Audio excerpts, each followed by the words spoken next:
পরিবার, কলমে পুষ্মিতা ভৌমিক। আজ মহানবমী, আর ঠিক একদিন পরেই মা উমা কৈলাসের পথে পাড়ি দেবেন। শেষবেলায় উৎসবের রেশটুকু ধরে রাখতে রাস্তায় নেমেছে অগন্তি মানুষজন। রূপলি নীল নিয়ন আলোয় চলছে ছবি তোলার হিড়িক। রঙিন বেলুনের পসরা সাজিয়ে বেলুনওয়ালাও খদ্দেরের অপেক্ষায়। হাতে বেলুন নিয়ে বাবার কাঁধে চেপে যেতে যেতে ছোট্ট বাচ্চাটা খিলখিলিয়ে হেসে ওঠে। অন্যদিকে ফুচকা খাবার অছিলায় সদ্য বিবাহিত দম্পতি জুটি আদুরে আশকারায় মেতে ওঠে। হসপিটালের জানালা দিয়ে বাইরের দিকে তাকিয়ে থাকতে থাকতে এরকম কত ছবি চোখে এসে ধরা দেয় চিত্রলেখা দেবীর। সত্যি, এই পৃথিবীতে সকলের ঘর আছে, পরিবার আছে।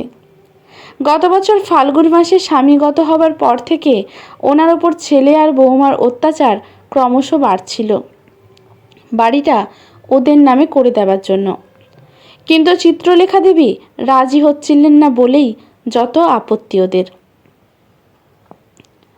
সেই সুযোগটা এসে গেল মাস 6 আগে। একটা পথ দুর্ঘটনায় গুরুতর আহত হয়ে হাসপাতালে ভর্তি হন উনি। বলা ভালো, রাস্তার লোকেরাই ওনাকে তুলে হাসপাতালে দিয়ে আসে। প্রথমে আংশিক স্মৃতি ভুলে গেছিলেন চিত্রলেখা। স্মৃতি ফিরে এলেও ছেলে আর বৌমা ফিরিয়ে নিয়ে যাননি ওনাকে। উনি নিজেও বাড়ি ফিরতে চাইলে বাধা দিয়েছে ওরা নানাভাবে। আদালতে মামলা করলে হয়তো ওই বাড়ি ফেরা যেত এবং তাতে চিত্রলেখা দেবীর নৈতিক জয়ও নিশ্চিত ছিল। কিন্তু এই বয়সে আইন আদালতের ঝক্কি আর পোহাতে চাননি উনি। তাই হাসপাতালেই ফিরে এসেছিলেন আবার। তবে ফিরে এসে ভালোই হয়েছিল। জীবনটাকে নতুন তারে বাঁধতে পেরেছিলেন, একেবারে অন্য সুরে। চিত্রলেখা দেবীর পরিচয় আজ এই হাসপাতালের শিশু বিভাগের গল্পদিতা। নানা দুরারোগ্য রোগে আক্রান্ত হয়ে যে সমস্ত শিশুরা এখানে ভর্তি হয়, তাদের মন ভালো রাখতে হাসপাতাল কর্তৃপক্ষ চিত্রলেখা দেবীকে রেখেছেন গল্প শোনানোর জন্য। রাত 8টা বাজলেই ওনার মুখে জীবন্ত হয়ে ওঠে রাজপুত্র, রাজকন্যা, পক্ষীরাজ ঘোড়া, ব্যঙ্গমা, ব্যঙ্গমীদের সোনার কাঠি, রূপোর কাঠির কাহিনী। এই শিশুরাই এখন ওনার পরিবার। আজও সেই নিয়মের ব্যতিক্রম হয় না। নবমী তিথিতে চিত্রলেখা ওরফে গল্পদিদা ওনার পরিবার নিয়ে গল্প শোনাতে বসেন। সঙ্গে ওনার ঝোলা থেকে ওদের জন্য বেরোয় লজেন্স, বিস্কুট, কেক, ক্যাডবেরি।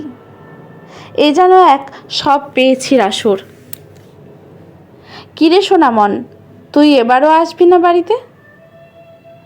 আজ তো নবমী, পুজো প্রায় শেষ হতে চলল। এদিকে তোর বাবা তুই যা যা ভালোবাসিস সেসব বাজার করেছে। আমিও প্রাণ ভরে রান্না করেছি। তোরা না আসলে ওসব যে নষ্ট হবে। ফোনে উদ্ভ্রান্তের মতো শোনায় কমলিকার গলা। অপর প্রান্তে কমলিকা আর দিবাঞ্জনবাবুর মুম্বাই নিবাসী একমাত্র কন্যা সফটওয়্যার ইঞ্জিনিয়ার সোনামন ওরফে শাঙ্কি।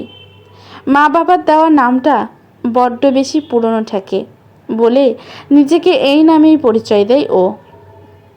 বলে, সো সরি মা, একদম হবে না গো।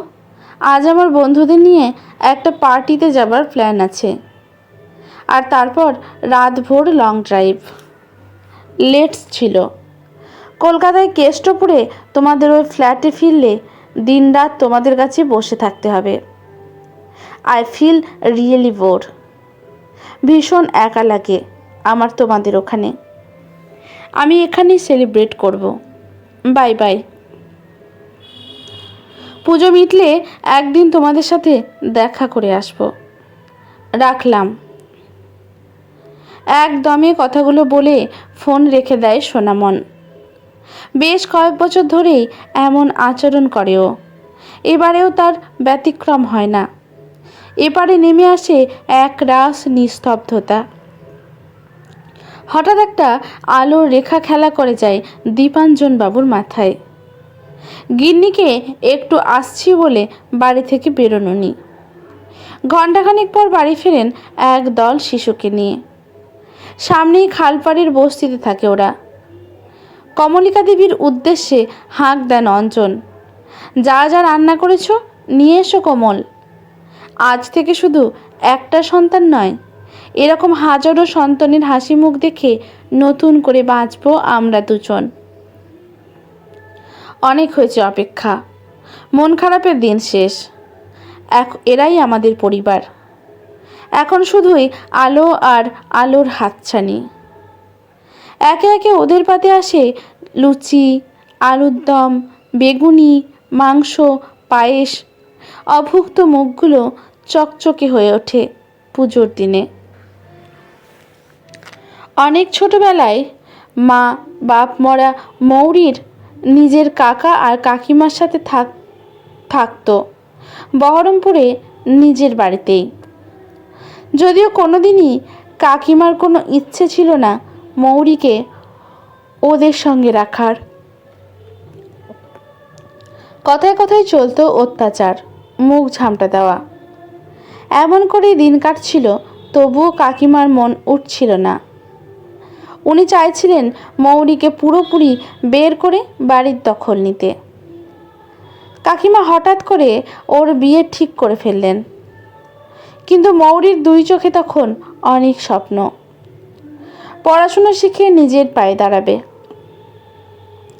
হাজার কান্নাকাটি অনুনয় বিনয় সত্ত্বেও কাকিমা ওর কোনো কথাতেই কান দেননি। যথারীতি বিয়ের দিন উপস্থিত হলো। সন্ধেবেলা বর আসার সময় সবাই যখন মৌরীকে একা বসিয়ে রেখে বর দেখতে ব্যস্ত, সেই সময় পিছনের দরজা দিয়ে পালিয়েছিল। অনেকটা মেঠো পথ পেরিয়ে যখন বড় রাস্তার সন্ধান পেয়েছিল, ওর তখন শরীরে আর কোনো জোর ছিল না। সকাল থেকে কিছুই পেটে পড়েনি ওর। দূর থেকে আসা একটা গাড়ি দেখেই কোনো মতে হাত নাড়িয়েছিল। তারপরেই ওর শরীরটা লুটিয়ে গেছিল পথেই। যখন জ্ঞান ফিরল, দুজন অচেনা মানুষকে বিছানার পাশে দেখেছিল মৌরী। ওর মাথায় হাত রেখে দুজনেই সমস্বরে বলেছিল, এখানে তোর কোনো ভয় নেই রে মা। ভগবান আমাদের এক সন্তানকে কেড়ে নিয়েছেন ঠিকই, কিন্তু তোর মতো একটা সন্তানকে আবার খুঁজে দিয়েছেন। থাকবি তো মা আমাদের মেয়ে হয়ে এই বাড়িতে?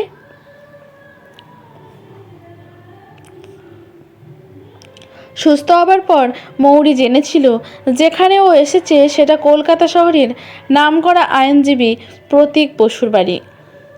জুহি নামে ওনাদের একটা মেয়ে ছিল, ফুটফুটে ফুলের মতো। কিন্তু বন্ধুদের সাথে একটা পিকনিক থেকে ফেরার সময় পথ দুর্ঘটনায় জুহির মৃত্যু হয় বছর দুয়েক আগে। তারপর থেকে ওনারা দুজন ভীষণ একাকিত্বে ভোগেন। তখন থেকেই বসু পরিবারের অংশ মৌরী। ওর পরিচয় প্রতীক বসু আর আবিরা বসুর একমাত্র কন্যা। প্রায় বছর 10 কেটে গেছে এভাবেই। মৌরী পড়াশুনো শেখে রীতিমতো সুপ্রতিষ্ঠিত একজন আইনজীবী। মা বাবার মুখ উজ্জ্বল করে ও এখন এগিয়ে চলেছে সত্যের প্রতিষ্ঠায়। আজ দুর্গাপুজোর নবমী তিথিতে মা বাবা মানে প্রতীকবাবু আর আবিরা দেবীকে নিয়ে ঘুরতে বেরিয়েছে মৌরী। সঙ্গে ওর বিশেষ বন্ধু নীলাদ্রি। সেলফি তোলা নিয়ে ওদের দুজনের খুনসুটি দেখে আবিরা আর প্রতীকের মনটা ভালো হয়ে যায়। সত্যি একটা মেয়েকে একটা ভালো পরিবার দিতে পেরেছেন। ওনারা অন্তত একজনের স্বপ্ন পূরণ করতে পেরেছেন। নতুন জীবনে অংশু আর মৌরী ভালো থাকুক। দুই হাত জোর করে কপালে ঠেকান দুজন মিলে। এভাবেই রক্তের সম্পর্কের ঊর্ধ্বে উঠে বেঁচে থাকে অনেক পরিবার, যেখানে স্বার্থ শব্দটা নেহাতি তুচ্ছ। ভালোবাসার আর আপন করার আমোঘ টানটাই একমাত্র সত্যি। আজকের এই গল্পগুলি আপনাদের কেমন লাগলো অবশ্যই কমেন্টের মাধ্যমে জানাবেন। ভালো লাগলে লাইক শেয়ার করে পাশে থাকবেন। ইউটিউব থেকে দেখলে চ্যানেলটি সাবস্ক্রাইব করে বেল নোটিফিকেশনটা অল করে দেবেন। ধন্যবাদ।